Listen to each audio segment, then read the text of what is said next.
Chicago will be as cold as the Arctic on Wednesday. We'll show you why. Temperatures will plummet to -26 degrees Fahrenheit in Chicago and -31 degrees in Madison, Wis.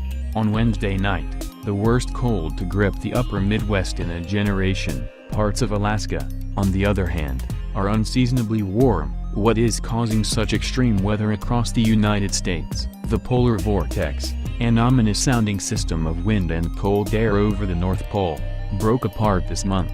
Here's how it's bringing dangerous cold nationwide. Dr. Cohen said extreme weather could continue for 6 to 8 weeks after the split. The effects of the polar vortex could become more frequent and severe. Scientists looking at links between climate change and the polar vortex believe that the rapidly warming Arctic could bring about more intense periods of cold snaps and storms, even as winters become shorter and warmer.